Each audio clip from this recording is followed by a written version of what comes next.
Alright. Speaking of, oh shit. The more, like it's the day of the party. It's the night of the party. I don't know how to go back. Wait, can I just load it back up? We're gonna load it back up. There we go. Here we are. Oh, yeah. Alright.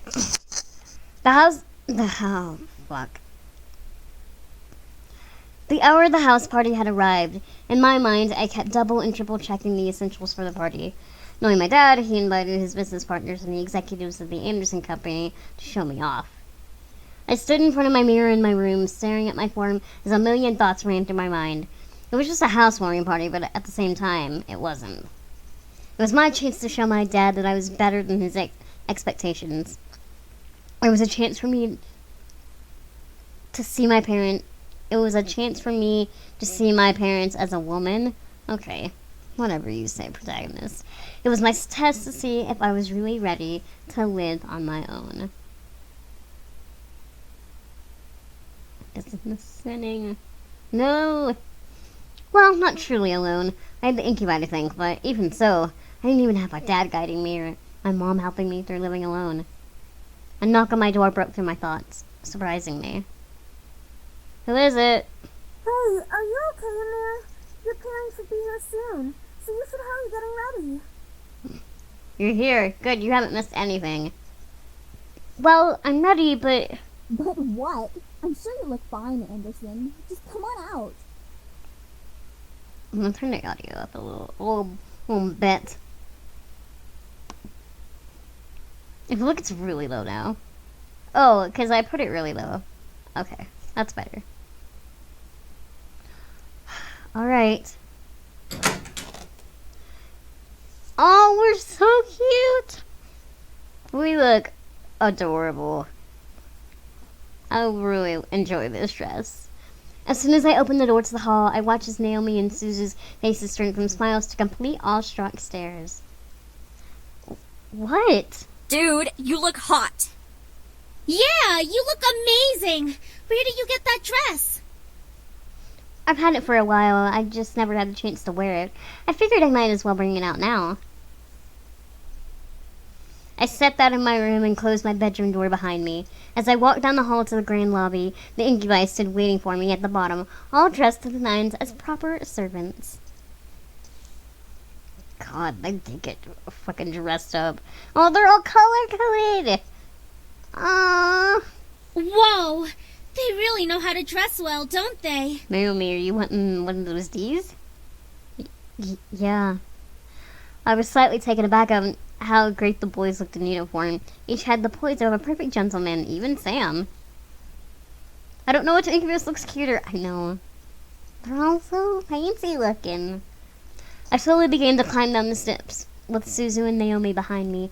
The boys watched as I descended the staircase one step at a time, like knights waiting for their princess. I felt my face slightly flushed, but I quickly shook my head to try and regain my thoughts. Yeah, I'm like kind of digging the gold. The gold looks really good. Oh, hitting the mic's not a good idea. Don't make us regret picking you, Damien, right? We can always, we don't have like a set thing yet, I don't think. Unless that was like, hey, you pick somebody, that's it for the entire game. But I didn't get that far into it last time, so we'll see.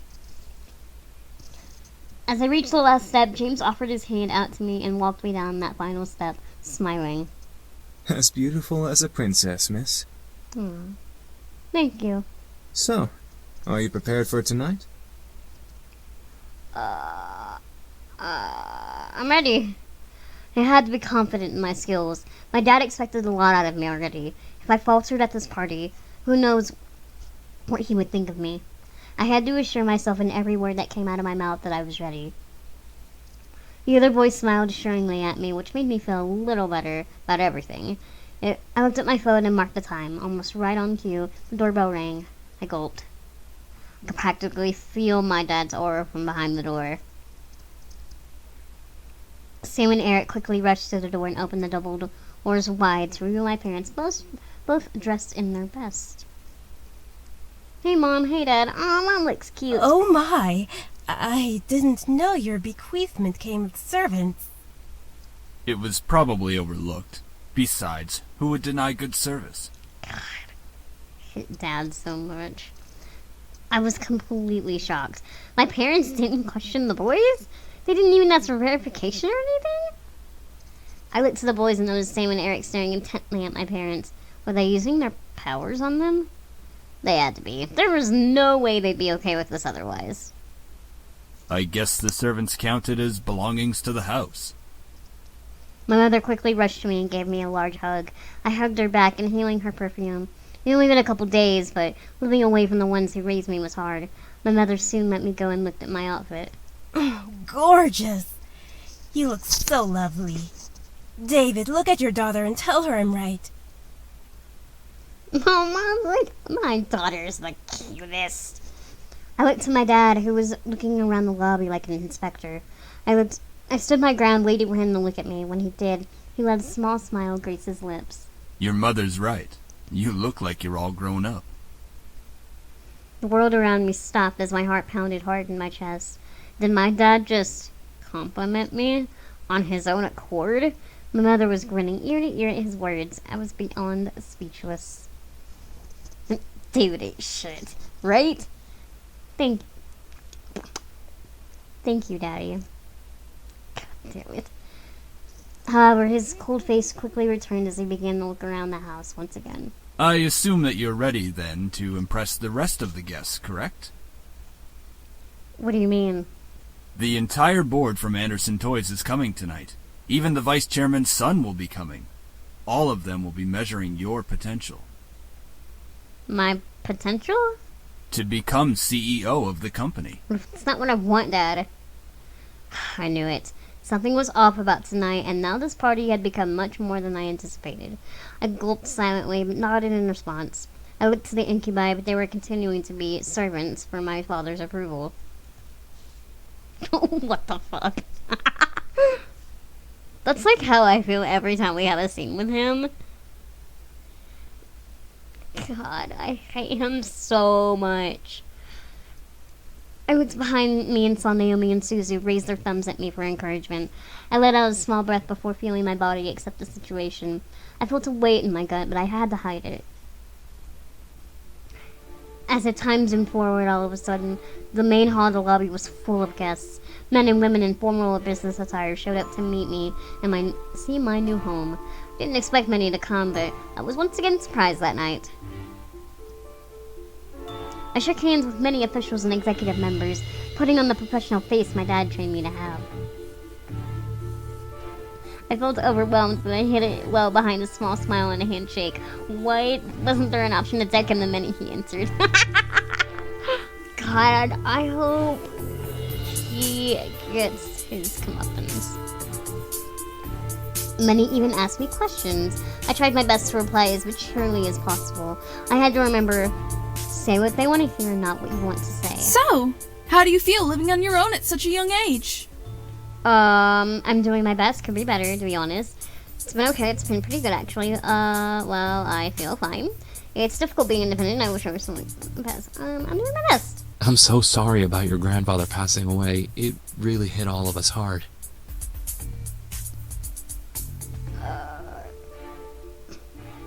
Thank you for your condolences. Do you have college plans? College, I don't do that. Yes, I do. Something you do. I must live in France. Yes, I do. I feel like the questions came up one after another. It was tough to answer some of them because they weren't about me. They were about the company. What do you think will happen with the company now that your grandfather has passed? What is this, a housewarming wake? I mean, basically. When someone runs it, I guess. I really don't care. And that's me. I have no freedom code. It's hard to say. I'm not an executive or anything. It will be on track soon. What do you think of the philanthropic policy the company has? If it were up to me, I would be more concerned with making profits. It's a policy that works my own values. I still think it's great. It's okay. I'm thirsty. I don't really pay attention to it. I think it's great. Do you think the company should expand from just toys? It's a toy company. Why? I don't think that makes any sense. It's a possibility. I I don't think that makes any sense. Eventually, the question stopped and I was back to being myself. Naomi and Suzu were mingling in the crowds and the incubi were doing their jobs. So I was all alone in a room full of people. Even the voice actor had trouble. No, they should not expand to, quote, toys, end quote. We're not sinning that hard. This is a PG-16 game, Brandon.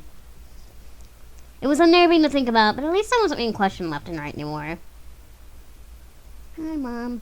Suddenly, though, my mom pushed her way through the crowd to me, bringing along someone I didn't know. Honey, I'd like to introduce you to someone. Ugh. This kind gentleman is the son of the vice chairman. Mom, I've already got incubi boyfriends. He's okay. I don't think I'd swipe right for him. With my mother stood a man who was only a couple years older than me. He smiled and held out his hand to me, silently asking for my hand. Hi, I'm Andrew Lewis. It's a pleasure to meet you, Miss Anderson. Oh. Place your hand in his. We'll be polite, I guess.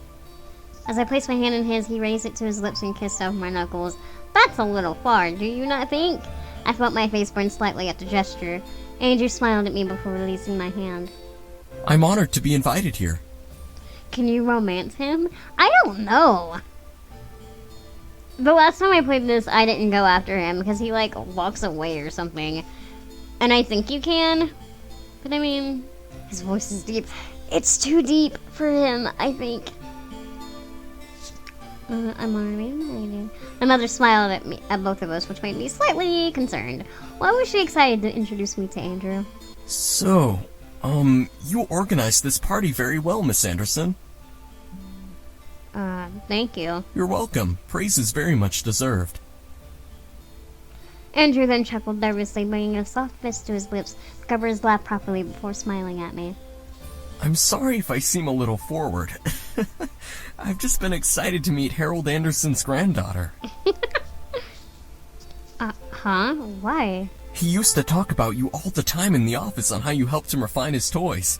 I only attended meetings and heard all of the stories. You helped a lot with the success of the company without having to actually work there.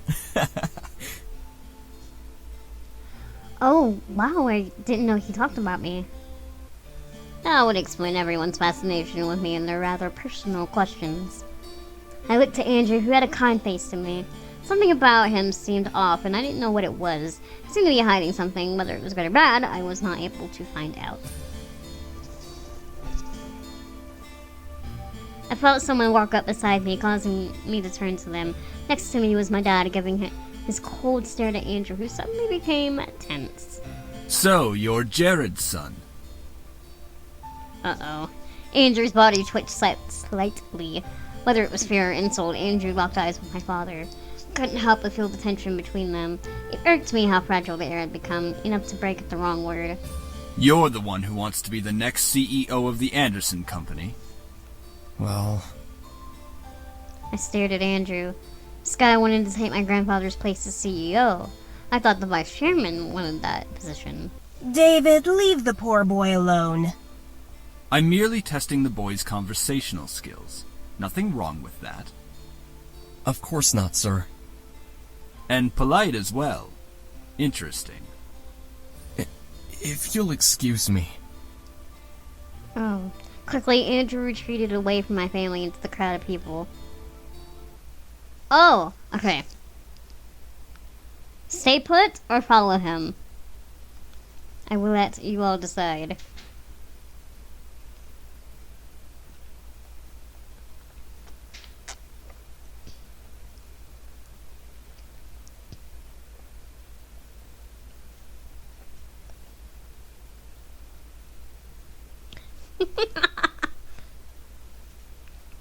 Should we follow him? I didn't follow him. Get away from Dad. Alright. I didn't do this last time, so this is all new. I quickly followed Adrian, wanting to make sure he was alright. I felt a little embarrassed that my dad put him on the spot like that. I had to apologize. Oh shit, what's going on? We wound up outside. The stars practically danced on the grass as we stood in the backyard of the mansion. It had become my first time in years being out there. Or it had been my first time in years being out there, but my thoughts weren't on the nostalgia. Hey, Andrew? Andrew turned to me in surprise. However, his face was completely red in both embarrassment and humiliation. I felt awful. Oh, I didn't see you or hear you following. Sorry. No, it's fine. I should be the one to apologize. What for? You didn't do anything wrong. I mean, for the way my dad behaved. He shouldn't have been so... Oh, no, it's fine. I mean, I should have expected it and been more prepared. Andrew rubbed the back of his neck and gave a goofy grin. It was intriguing seeing Andrew's professional side and then seeing a goofy smile away from everyone. Still, I'm sorry for that. It's not a problem, really, but thank you. We both smiled at each other before I reached my hand out to him. He tilted his head and raised an eyebrow in confusion. Taylor. My name is Taylor. Oh, shit, we got a CG. And understanding, his smile returned before he took my hand gently and shook it. That's a pretty name. I'm happy to know it now. Oh, thanks. It's not that nice. I have to disagree with you. It's much better than Andrew. I mean, who names their kid Andrew? I think both of our names are kind of boring, but you know. A lot of people do. But how about Axel or Ace? Oh, God. Something cool like that. I couldn't help but laugh at him. It was pretty chill for a guy who was supposed to be a vice chairman's son. He grinned and laughed along with me. I don't know why, but I felt warm. Whether it was the almost non-existent breeze or the situation we found ourselves in, it felt nice. Lewis. Oh, shit. Dad, no. Oh, no. Why do you ruin everything? God. And just like that, the feeling had vanished. Fuck Dad, right? He's the worst. We both turned to see my dad at the doors of the mansion, staring at Andrew with almost deadly glare. Andrew straightened up and trying to maintain a business posture. Yes, sir? Aw, poor Andrew. Your limo is in the front. The driver has requested that you return home. Now. Oh, all right. Thank you, sir. Andrew, I'm sorry, my dad is the worst. Andrew quickly nodded to me before speeding back into the mansion to leave. As I took a step to follow, my dad stepped in front of me. Dad. I don't want to hear it. Do not become friendly with him. He wants to take the company away from us. You have no reason to be friends with him. Fuck you, Dad. Before I could retort, my dad turned away and walked back inside, muttering about how the party was nearing an end. When we don't pick Angel... Is we ready to pick Damien? I don't know. I don't know how far this game even goes. Well, look. It's either... It looks like it's going to be between those two. But we have all game to explore our options. Right? So we have all the time. I sidled into the house as well, waiting for the party to end immediately. Eventually, only Suzu, Naomi, my parents, and the incubi were left. My dad suddenly walked over and placed a hand on my shoulder with a smile. I stared up at him, a wave of confusion washing over my face. What? You did good tonight. I'm proud. Oh, thank you, Dad. Keep it up, and you'll be a good CEO. Oh, right. All right. Your mother and I have to leave. I'm sure Naomi and Suzu need to leave as well. Just because it's Saturday doesn't mean you should stay up all night. I do what I want. I live by myself. Oh, right. Thanks for having us. It was a great party. I like that everyone isn't, like, super fancy wear. And then Suzu was like, fuck you guys. I'm wearing some skinny jeans and a jacket. We'll come visit tomorrow or something. All right? Right. See ya. Good night, sweetie. Come visit us soon. Will do. All four of my remaining guests left the building, all but my dad waving back to me. With the last of the guests gone, I sighed and sat on the staircase, exhausted. That was tiring. It's not like you had to do any work, though. Shut up, Sam. Give her a break, man. She was getting interrogated left and right. Yeah, thanks, Matthew. She handled herself the best she could. Yeah. As expected, Princess. Yeah. Since you're exhausted, why not head to bed? Fuck you, Sam. We can clean up. Hush, Sam. Are you guys sure? Positive. It shouldn't take long. Ho ho ho! It didn't take long to find you little shits after all.